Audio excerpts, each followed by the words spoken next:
So now we're on to the main event, and Howard Stoat, let me introduce Howard. Howard is the chair of the NHS Bexley Clinical Commissioning Group, a pioneering CCG, which was announced by the Secretary of State for Health in 2010 as a first-wave pathfinder. Howard is also chair of the South East London Area Prescribing Committee.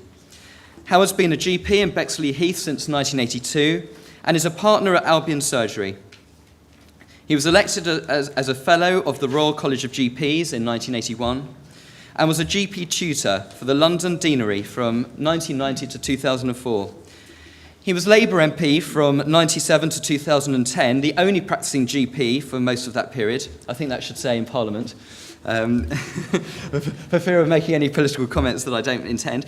During this time in Parliament, Howard was very active. He was a member of the House of Commons Health Select Committee for 9 years. He initiated and chaired all-party parliamentary groups on a range of issues such as primary care, public health, pharmacy, obesity and men's health. Very active. It gives me great pleasure to introduce Howard Stoat.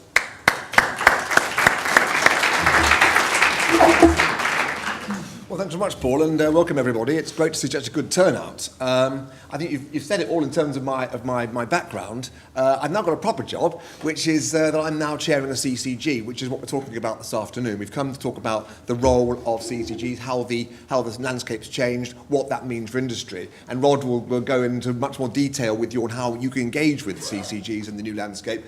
My job is to explain the new landscape, show you what the challenges that we've got, explain to you how it all fits together in the current world. That's before the next government comes along and changes it all again. But we'll have to hope that doesn't happen straight away. So what I want to do is just talk a bit about the journey that we've been through. As Paul's already said, the reason why we are always called a pathfinder or always called a pioneering CCG is because we started the process long before even this current government. So the idea the current government came in 2010 and decided to reform the health service actually isn't quite the case. The previous government had something called practice-based commissioning, which most of you will be aware of. And in Bexley, we took that very, very seriously and ran with it very, very early on. So right back in 2005, we'd already started doing practice-based commissioning, a long, long time before the current government came in. And we'd already got a cardiology scheme, which was winning awards all across the country. We'd already got the GPs designing our new pathways and engaged in the rest of it and really designing how things ought to go. We moved on through 2010. You've already heard that we were announced by the last Secretary of State, Andrew Lansley, as a first-wave pathfinder. And at that time, the GP decided to elect their own board. Effectively, it has now become the CCG governing body. And we went kicked off right from the start without wasting any time and got on and elected our GPs. So right from the very beginning, we've had GPs at the very heart of decision making. That's very important because, as I'll explain later, GPs think in a slightly different way to managers, and I think the consequences are all to be seen as we progress. So we'll see how that works out. We also then got together and we launched a prospectus. The GPs decided what was it we wanted to tackle, what are the big issues in Bexley, and I'll talk about those later on as well. We also drafted a constitution, so the GP practices all got together to decide how they would work together in teams under the new arrangements. And again, that was also slightly different to other parts of the country. Many parts of the country didn't get together quite so quickly, and it took them rather longer then to get their GP practices really engaged and really working well. We elected the first patient council in London. We decided that patients needed to be much more at the centre of the new system than they had been in the old system. So we formed what's called a patient council, which is a body representing 25 different patient organisations. And they have meetings, they feed things into us. The chair of the patient council sits on my governing body. So I've got a member of the patient council, a patient voice, sitting at the governing body. And that was something we set up very, very early on. And we decided that was something very important to us. We then planned out our commissioning intentions, decided on what we wanted in Bexley to deliver, and we have, of course, had to respond then to the Trust Special Administrator. Many of you will know that South London Healthcare Trust effectively went bankrupt a couple of years ago, and the government had to bring in an administrator to rejig things. That's been an enormous piece of work and taken us a lot of time to get that straight, and as many of you also know, it's still running on and subject to a court case coming up later on in the year. So it's not been an easy journey. We've made it to authorisation. We reached authorisation in March 2013. We've had significant challenges along the way. So we haven't just spent our time getting it organised, we've also had to do the day job. And the day job in Bexley's been a system of financial challenges, difficulties, shortages of development money. We've had to develop the campus around Queen Mary's Hospital site. We've had to work with the Trust Special Administrator to reform health services. We've also had to form relationships with the local council, with our partners in neighbouring CCGs, our partners at NHS England, our partners in government and so on. So it's been a challenging time all round. So although it's been, for us, a linear process, we knew where we wanted to go right from the start. It's not been without its difficulties. And now we are where we are. On the 1st of April 2013, we became a statutory body. So I'm now the chair of a statutory body. And as Richard was saying, MPs don't have a lot of power. I suddenly found myself chairing a body with a budget of £260 million and legally responsible for the healthcare of 230,000 people. You know, it's quite a big challenge. And it's not what GPs are used to. And it's something that we've really had to change the whole way we think about the health service and what we do to make this possible.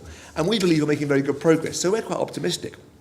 Now, the new structure looks like this. I have to apologise for this slide. It's not my slide. This came from the Department of Health, and it explains how simple the new system is. When the government said, I'm going to simplify the health service, slim down bureaucracy, that's the result. And when the government also said, there were far too many PCTs, 156 of them, so let's have 211 CCGs. Hey, great. And that's what tends to happen. So you might think this is a bit of a challenge. I haven't even looked at it very closely. I don't actually take much notice of it. And the reason I don't is because GPs don't like structures. We don't like structures at all. So when you say to a GP, we're changing the structure, they shrug, structure, who cares? If you talk to GPs about process, they don't much care about process either. What they do care about is outcomes. GPs are totally outcome focused. And that's what makes us different to the previous management-led system. Managers like structures, they like process, they like to know exactly where they're going. GPs say, yeah, cut the crap. Let's talk about the outcomes. Let's talk about improving patient care. Let's talk about delivering services to Mrs. Smith at home on a Friday night. That's the sort of thing GPs do. And I think putting GPs in charge of the system, I think actually is genuinely quite a good idea, because it really is a different way of doing it. However, it's also relatively risky, because GPs are an unknown quantity. They're not really part of the NHS hierarchy. Bear in mind, GPs are not actually NHS employees. So this idea that we've given £260 million to a bunch of GPs that actually aren't even employed by the NHS, you know, it's quite sort of sobering. But also, it gives us huge opportunities, because we can think differently. We can cut through the way managers do things. We can have a different focus. And I think we can show genuine leadership and innovation. So what I want to do is just talk about the difference between structures and outcomes. You've seen the structure slide. This is the outcome slide. This is the fundamental difference, the philosophical difference between the old system and the new system. The old system, which was management-led, is now clinically-led. The old system was bureaucratic. It's now GPs at the centre. We don't like bureaucracy. The old system was very much nationally based around targets. We're now much more locally focused on what we want for our patients. And as I say, instead of targets and 4 hour this and 4 hour that, we're now talking about patient outcome focus. So that's the fundamental difference. Now, what it actually means is that we're able to give patients more information and choice. We're able to look much more at quality standards and outcomes, and we can actually give clinicians a much greater leadership role, not just GPs, but with hospital consultants as well, nurses, other clinicians, pharmacists, optometrists, are all at the centre of my group in Bexley, and they're all making their mark. And I think that's fundamentally what the difference is. So I think that's the bit I really want you to take away. Now, what does that mean, really, in terms of the way it works? Well, there's our mission statement. That's the vision, which the GPs came up with a couple of years ago now. And it's all about better health for longer, keeping people well in the community, keeping them away from hospitals, only relying on hospital services where absolutely necessary. And ever since I've been a GP, I've always had the view, and I really mean this, that a hospital admission is a failure of the system. Okay? An unplanned hospital admission means something somewhere's gone wrong. Because if it hadn't gone wrong, that patient would not be ambulanced off to hospital. Okay, you can't allow for things like train crashes and heart attacks, but broadly speaking, the huge number of people going to A&E at the moment, and you've all seen the news, it really is massive pressure on A&E. A large number of those patients, they're there because of a failure of the system elsewhere. They shouldn't need to be there. I'm not blaming the patients, but they should not need to be there. The system somehow has led them to go to A&E rather than accessing the service, in my view, more appropriately. And that's the bit we really need to tackle. So that's our vision, and that's how we see things in Bexley. And a couple of years ago, we broke it down. We said, what are the major drivers? Well, the major drivers, it's not rocket science, it's the elderly population, and Bexley does have a particularly elderly population, where I think the fastest ageing population in London. That means many more people are living with far more long-term conditions, some of them multiple conditions as they get older. So we need to do better to look after those conditions and stop them going wrong.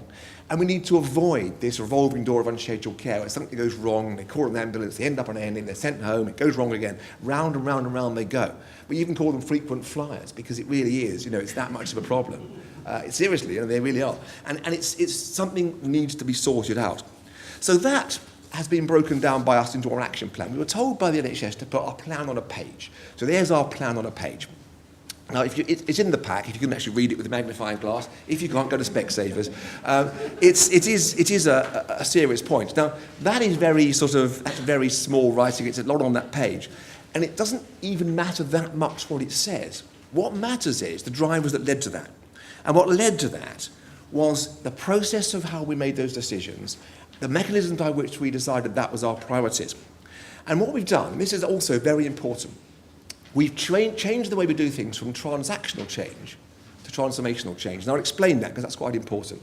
Transactional change is how you do things slightly more cheaply. You find a slightly cheaper drug. You find a slightly cheaper operation.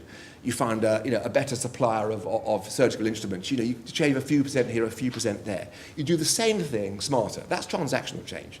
Transformational change is say, we can't do that anymore. That doesn't work anymore. Let's take a pot of money. Let's take a blank piece of paper. Let's see if we can make the money fit into what we need to do with a new way of looking at it. Now, that's far more challenging, it's far more risky, it's far more untried, but it's also far more effective. Because I genuinely believe in health service we do a lot of things that simply don't need doing, and certainly not in the way we're doing them. And they're wasting vast amounts of money. So when it comes to me designing new services, and I try and do it all the time, I say to my managers, I need some money, I need some resources so I can design these new services. They say, well, until you've decommissioned the old services, we haven't got any money for the new services. It's catch-22. Because I need to free up the money to design the new services, but I can't free up the money until I've decommissioned the old services. Then you end up in this terrible spiral of being stuck. Now, unless we can unstick that, we're not going to make any progress. We've got to find a way of transforming services, of actually getting the same for less, or we can't succeed. This morning, I was at the King's Fund, and oddly enough, there's Alan Milburn there and Stephen Dorrell, both previous Secretaries of State, both on opposite sides of the camp. But they both said the same thing. It's not party political. They both said, quite clearly, we've got increasing demand and level resources, and that's going to be the foreseeable future.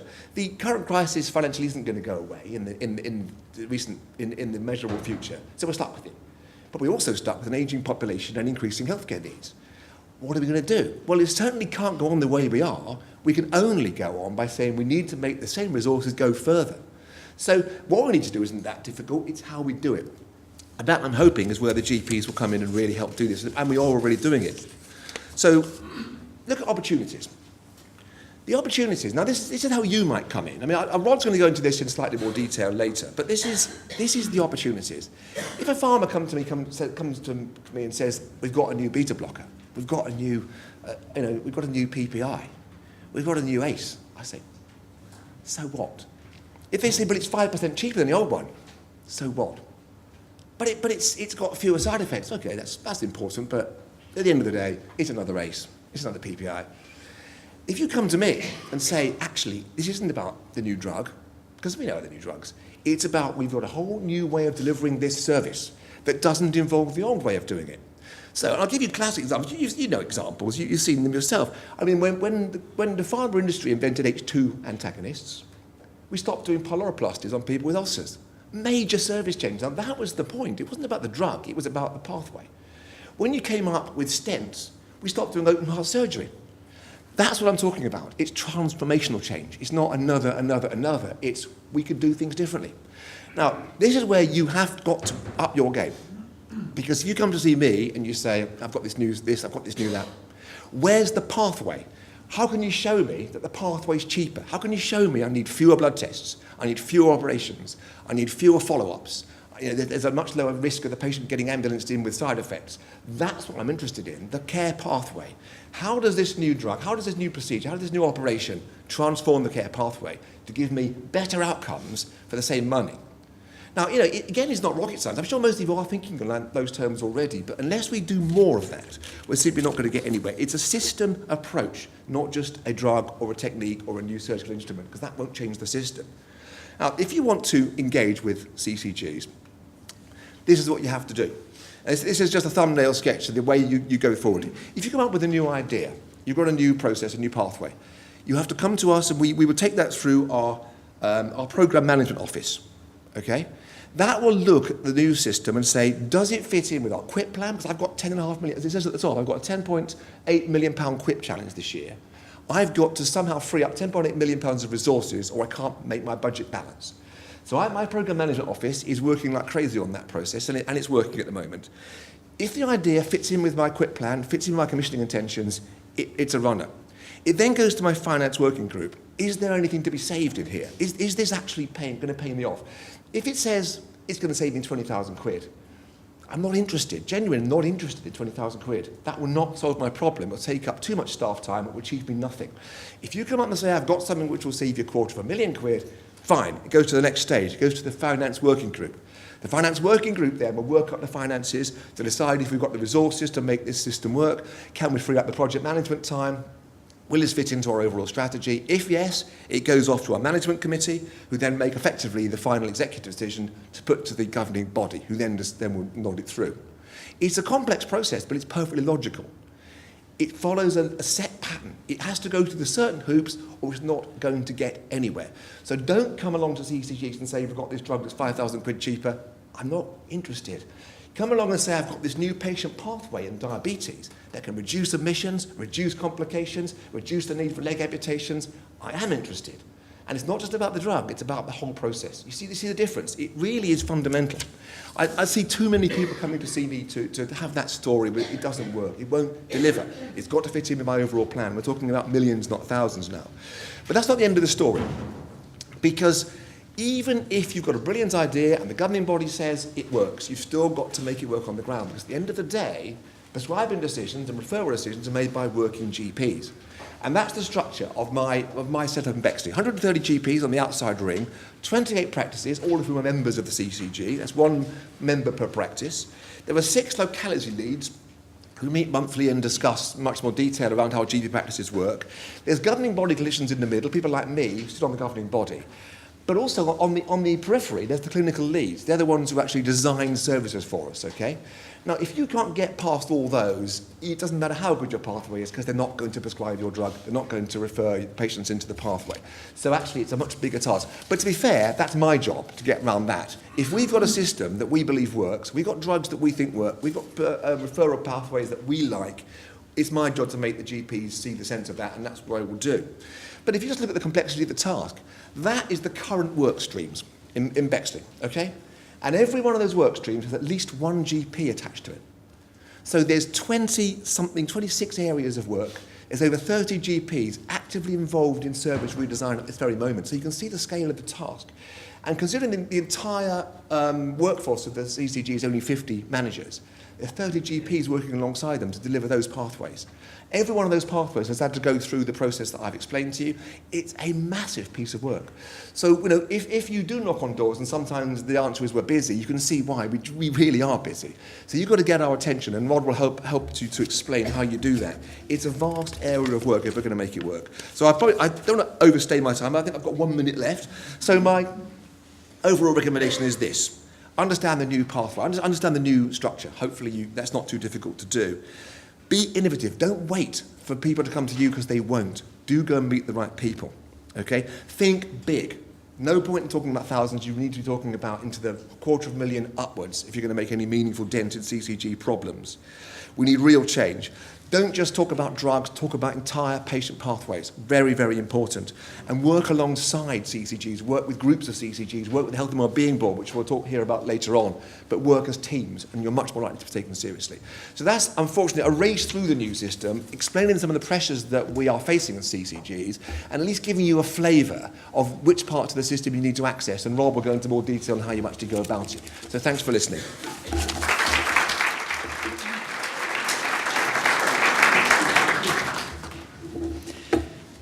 Well, Howard, thank you so much. I think everyone will agree that, that was 20 minutes and right on cue, but that was so much. And common sense. I mean, it all makes sense, doesn't it?